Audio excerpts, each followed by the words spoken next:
President Obama, Excellencies, distinguished heads of state and government, Your Highnesses, Your Majesties, distinguished ministers, ladies and gentlemen, welcome to the United Nations. Welcome to our common house. We are off to a flying start today, I must say. Thank you, President Obama, for your inspiring oratory and more for its vital importance. As ever, we thank the United States and its generous people for hosting United Nations during last 66 years. This is the 66th session. Let me offer a special word of thanks to New Yorkers.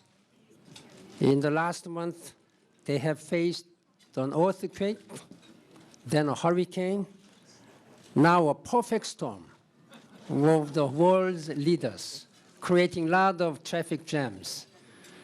And we are very much grateful for their patience. Let me say straight off, this is my 5th lunch with the distinguished leaders of the world, and I'm very much grateful for your strong support. In that regard, I'm very glad that it is not my last lunch, and we will have 5 more lunches in the coming 5 years. Thank you very much for taking this opportunity. I'd like to really sincerely express my appreciation and thanks to all of the heads of state and government for your strong support. You can count on me. And it's a great and extraordinary honor to serve this great organization. Mr. President, 50 years ago this week, your predecessor, President John F. Kennedy, addressed the General Assembly. He came, he said, to join with other world leaders, and I quote, to look across this world of threats to a world of peace, unquote. Looking out upon the world, we see no shortages of threats. And closer to home, wherever we might live, we see the familiar struggles of political life, left versus right, rich versus poor, and up versus down. Seldom, however, has the debate been more emotional or strident. Yet seldom has the need for unity been greater. We know the challenges. I won't reprise my speech except to say that we do indeed have a rare and generational opportunity to make a lasting difference in people's lives. If there is a theme in all that has been said today by the leaders, it would be the imperative of unity, solidarity, in realizing that opportunity. We must act together. There is no opt-out clause for global problem solving.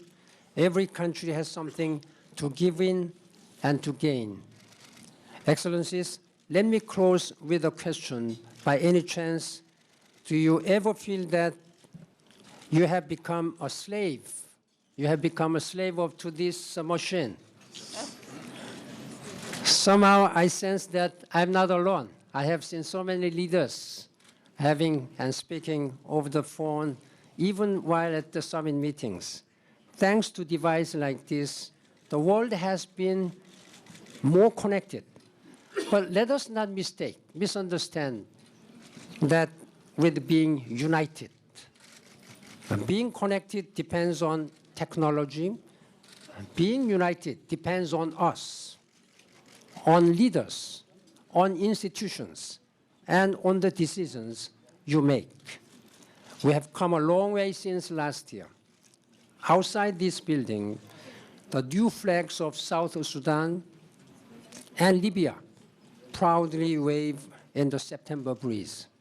And today I am very pleased to recognize the presence of South Sudan President, His Excellency Salva Kiir, who came to New York for the first time after their independence, and President of National Transitional Council of Libya, His Excellency Abdul Jalil, who received very strong support yesterday, and they will continue to receive such support.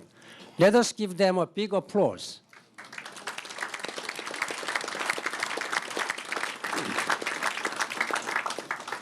We can be proud of the firm stand we took for freedom and democracy in Côte d'Ivoire, North Africa, and elsewhere. We can be proud of the many lives we saved, the hungry people we fed, the children we helped to grow up healthy and strong. And we can do more. To make the Arab Spring a season of hope for all, to put the sustainable back into development, to prevent the crisis before they explode. And so, distinguished heads of state and government, excellencies, your majesties, let us raise a glass to clarity of vision, to unity of purpose, to a common resolve for action, to the United Nations, and to continued success of each and every heads of state and government present here. Thank you very much. Cheers. Cheers. Cheers. Cheers. Thank you. Cheers.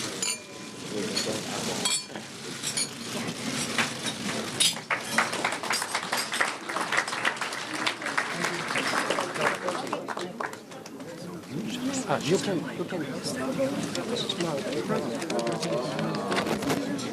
Good afternoon, everyone.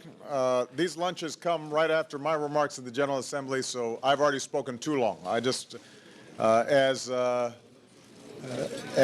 host of the United Nations, I want to welcome all of you.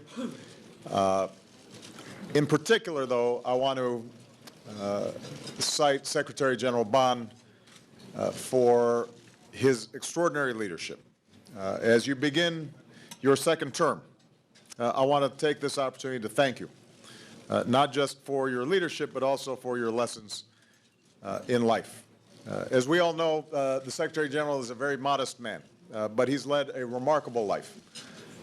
Born into World War II, as a young boy in the middle of the Korean War, having to flee the fighting with his family, just as his home country has risen, so he has risen to leadership on the world stage.